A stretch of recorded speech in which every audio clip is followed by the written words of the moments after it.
অন্যদিকে আরামবাগে গ্রেফতার করা হলো প্রাক্তন পঞ্চায়েত প্রধানকে, যার বিরুদ্ধে এলাকায় অশান্তি এবং মারধরের অভিযোগ রয়েছে। আগ্নেয়াস্ত্র দেখে ভয় দেখানোর অভিযোগ রয়েছে প্রাক্তন পঞ্চায়েত প্রধানের বিরুদ্ধে।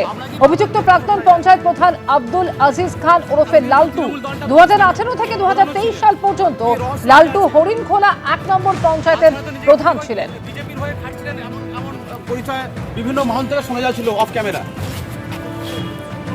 নির্বাকটা কেন, কি সমস্যা কি?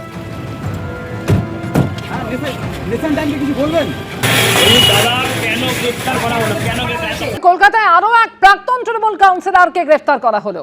129 নম্বর ওয়ার্ডের প্রাক্তন কাউন্সিলর অঞ্জন দাস, তাকে গ্রেফতার করা হয়েছে পর্ণশ্রীতে হামলার অভিযোগে।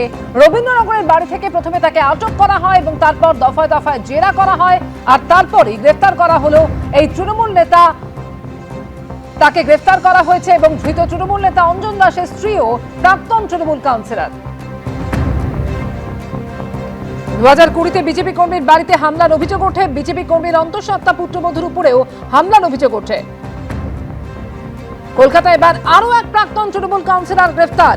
মৈক ঠাকুর চক্রবর্তী আমাদের সঙ্গে রয়েছেন। মৈক, ঠিক কোন অভিযোগের প্রেক্ষিতে এই গ্রেফতারি? দেখো, অঞ্জন দাস একে গ্রেফতার করেছে পর্ণশ্রী থানার পুলিশ। 2020 সালের 7ই আগস্ট সুশান্ত ঘোষ বলে একজন, তার অভিযোগের প্রেক্ষিতে পর্ণশ্রী থানায় একটা এফআইআর হয় এবং সেই এফআইআর ভারতীয় দণ্ডবিধি সেই সময় আইপিসি ছিল, তার জন্য 341 অর্থাৎ জোর করে আটকে রাখা, 323 মারধর, 324 মারধর, গুরুতর আঘাত, 506 হচ্ছে হুমকি এবং 114 যেহেতু অনেকে মিলে করেছেন এই ধারাগুলো ছিল। অঞ্জন দাস সহ মোট 7 জনের বিরুদ্ধে এফআইআর রেজিস্টার্ড হয়।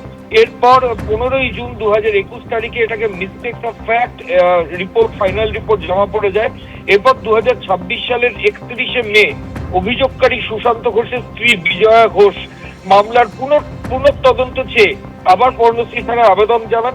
সেই আবেদনের ভিত্তিতে পর্ণশ্রী থানার পুলিশ আদালতের অনুমতি চায়। আদালত সেই অনুমতি দেওয়ার পর পুলিশ আধিকারিকরা ইনভেস্টিগেশন শুরু করে এবং সেই তদন্তেই কিন্তু অঞ্জন দাস, তাকে গ্রেফতার করা হয়েছে এবং গ্রেফতার করে তাকে আজকে আদালতে তোলা হয়েছে। যদিও অঞ্জন দাস ছাড়া আরো বেশ কয়েকজন অভিযুক্ত রয়েছে, তারা এখনো পর্যন্ত গ্রেফতার হয়নি, এমনটাই পুলিশ সূত্রে খবর। ধন্যবাদ ময়ূর।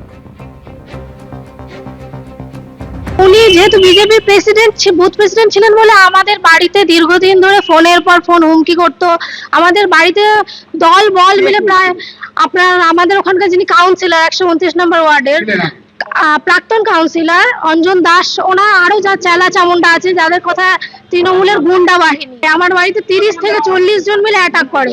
আমার শ্বশুর মশাইকে ঢুকেই বাঁশের লাঠি, লোহার রড দিয়ে এলো, পাথারি মারধর শুরু করে।